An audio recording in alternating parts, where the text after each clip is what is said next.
Hey everybody, it's Buelan here. I got a message from Abrilan Evans through my Facebook group, and he was asking me about how someone had asked him to do storyboards, how much he should charge, and then also what happens when they flake out on you and never come back. So here's the quick little thing for Abrilan and everyone else that wants to know about what to do in these situations when you're starting out. A, give him, according to my last video, know your value and what you would pay yourself to do the same job. If you give them that rate, it's an honest rate. And if they flake out on you, they're not the people you want to work with. Okay? Those aren't the people you want to work with. The people you want to work with are the ones that go, okay, what time can you start? After you give them your rate. I charge so many dollars an hour. Great. Can you meet us at 12? That's who you want to work with. Another thing, to weed out the people that want you and your art specifically. I've had this instance happen to me many times over a decade. It took a while to get rid of them, between about 1999 to about 2008. I was trying to get involved with any production I could, and it turns out that a lot of these people and these productions were not great people to work with. Now I know what to do, and it's, what's your budget is a question you ask.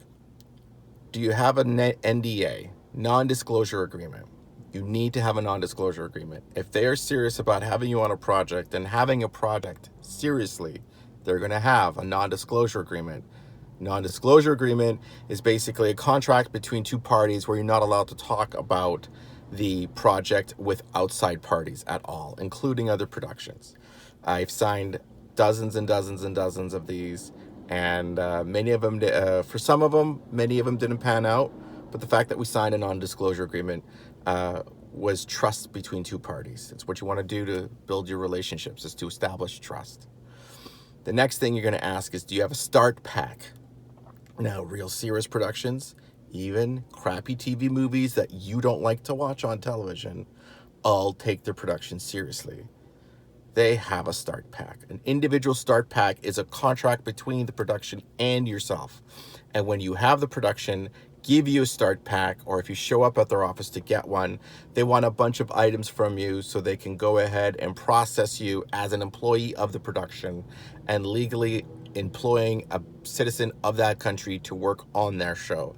Most of the shows in Vancouver are all international shows, and they're for every other production company and distribution channel out there in the world. Everything from NBC, Universal, Netflix, Paramount, what have you. It is all a part of it. You need to have a start pack. You need to have an NDA. You need to ask what their budget is. These are the three things you need to do in order to keep the people that want to be in a production and want to be a producer.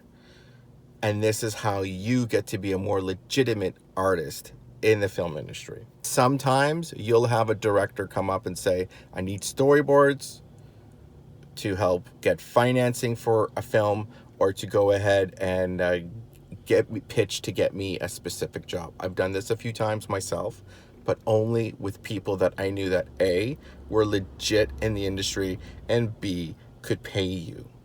Because it's not worth it if they can't pay you. And it's not worth it for anybody if they're not legitimate.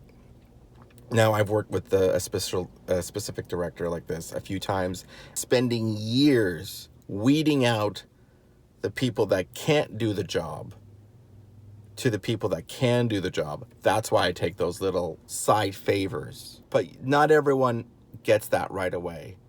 But you're going to get a lot of people that want something for nothing, and you're not nothing. You deserve to be treated seriously. Start pack, NDA, ask their budget.